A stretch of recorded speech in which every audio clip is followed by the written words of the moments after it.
May stage 1 cancer na po ako noong 2015. Sa ovary po iyon. Sa daming tao po sa mundo, ako pa po yung nakaranas po ng ganong klaseng sakit. Sinabihan po ako ng doktor na 6 na buwan na lang po ako mabubuhay.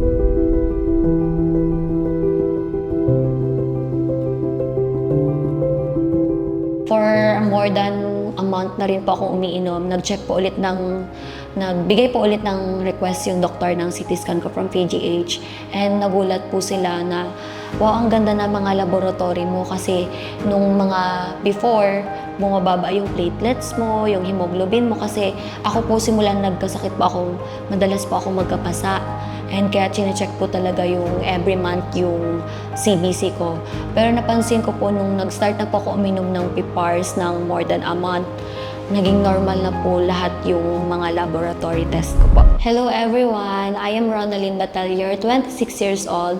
Ang sakit ko po ay mixed germ cell tumor sa ovary and I am diagnosis po na stage 4 cancer po noong 2015 po nag-start yung sakit ko. First po nangyari po noon, pabalik-balik lang po yung lagnat ko. And akala po ng family ko, ng papa ko po is bumalik po yung case ko po nung bata ako kasi na-diagnose po ako ng pulmonya po noon. Kasi pabalik-balik po yung ubo, sipon, lagnat. And then po napansin ko po nung isang araw, bigla pong sumakit yung tiyan ko. Yung sakit po, bumabanda siya hanggang likod. And then, napagdesisyonan po na x-ray din po ako. Tapos nalaman po ng doktor na yung pagkapapalang po ng bukol sa tiyan ko is matigas daw po. Kaya agad-agad po akong in-ultrasound. And doon na po agad nalaman po na may stage 1 cancer na po ako noong 2015. Sa ovary po iyon. As a 15 years old po during that time, I'm not familiar po talaga kung ano po talaga yung magiging journey ko as a cancer patient po. Kasi ang alam ko po as probinsyana girl po, kapag nagkasakit ka ng cancer, is pang mayaman lang po yun. As probinsyana girl po, hindi ko po talaga in-expect na sa daming tao po sa mundo, ako pa po yung nakaranas po ng ganong klaseng sakit. Siyempre po, kung sinong tao naman po makaranas or dinapuan ng ganong klaseng sakit, siyempre po unang-una po mararamdaman po is malulungkot po. Nakaramdam po ako ng sobrang takot po nung sinabihan po ako ng doktor na 6 na buwan na lang po ako mabubuhay.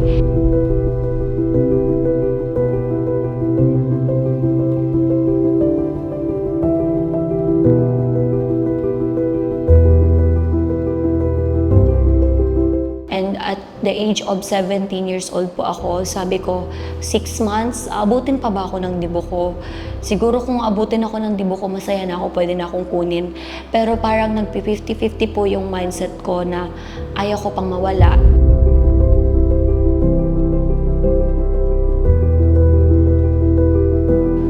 Or tatanggapin ko na lang talaga kung saan na lang po talaga ako. Pero ang ginawa ko na lang po noon is yung mga kasabayan ko po na mas bata sa akin na cancer patient, yun po yung isa rin po sa pinagkuhanan ko po ng lakas ng loob. Sinabi ko sa sarili ko, kinakaya nila, ako pa na ate nila, dapat mas kayanin ko rin po. Nakilala ko po sila Doc Johnson and Sir Sean and Ma'am Jocelyn po through Ma'am Janet po. Kasi po nakatira po ako sa child house and yung child house po is a temporary shelter po. Napunta po ako sa child house sa year 2017 and during that time, na-meet ko na rin po si Ma'am Janet doon. So saksi din po si Ma'am Janet sa journey ko nung nagpapagamot pa po ako.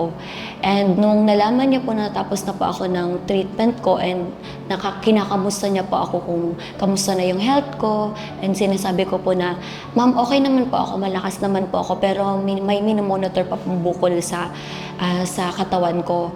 And yun po sinabi niya na gusto mo ba pakilala kita sa mga staff ng Simply Nature?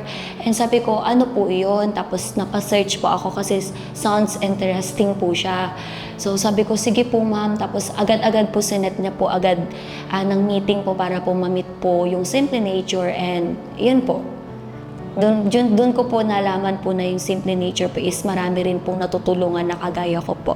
Before po talaga ako mag-take ng PPARs and after sa lahat ng ginawa sa akin na surgery, chemotherapy po talaga, ang number 1 po napansin ko sa sarili ko, hirap po akong makatulog.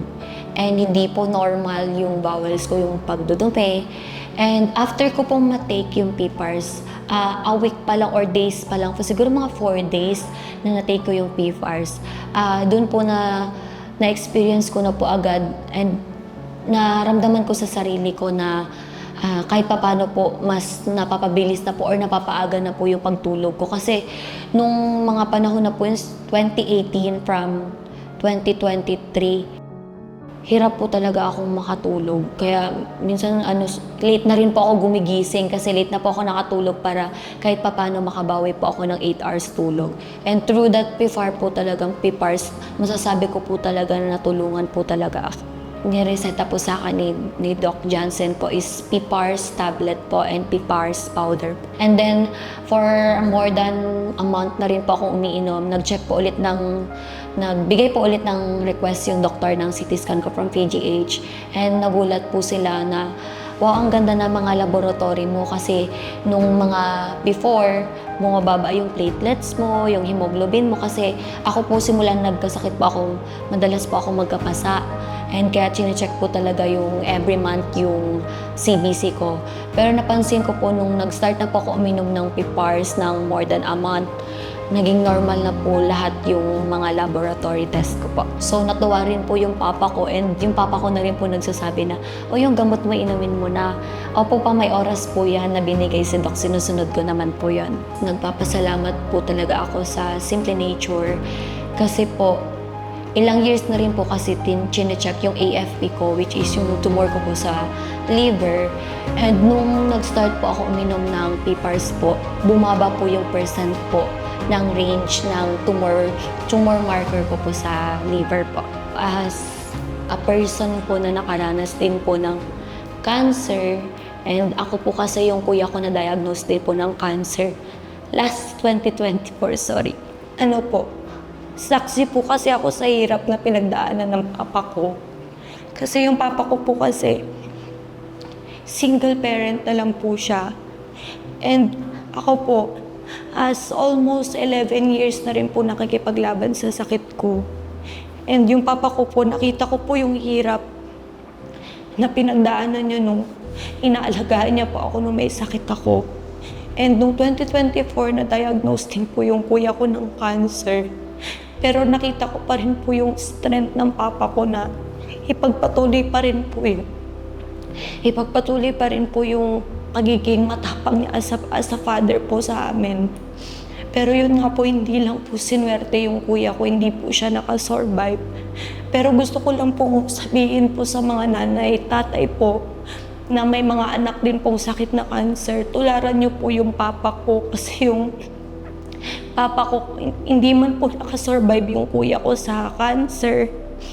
Pero mas lumalakas po yung loob ng papa ko kasi nakikita niya po akong magaling na po at paunti-unti na pong natutupad yung pangarap ko po. Kaya sa mga nanay po na nakikipaglaban din po sa ganitong klaseng pinagdadaanan na cancer po, huwag lang po kayong mawawalan ng pag-asa.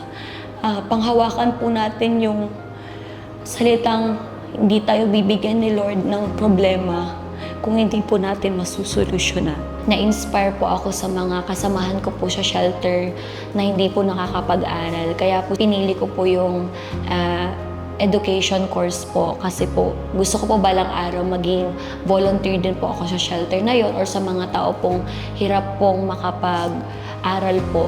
Unang-una po gusto ko pong pasalamat kay God kasi dumating man sa time na na-question ko siya during that time kung bakit sa dami ng tao, bakit ako pa. Naisip ko po na siya din po yung nagbigay po sa akin ng buhay. And siya din po yung alam ko po na nagbigay sa akin ng lakas ng loob para po i-conquer ko po lahat ng fear ko po sa buhay, sa sarili ko po. And also po nagpapasalamat rin po ako sa family ko, kay papa ko, sa mga kapatid ko, kay kuya ko sa heaven. Isa din po sa nagbigay sa akin ng lakas ng loob po na lampasan po lahat ng sakit or yung cancer po na napagdaanan ko. And also po sa child house. Kasi nung mga panahon po na nagpapagamot po ako, ang child house po yung naging temporary shelter po habang ginagawa po yung mga treatment sa akin.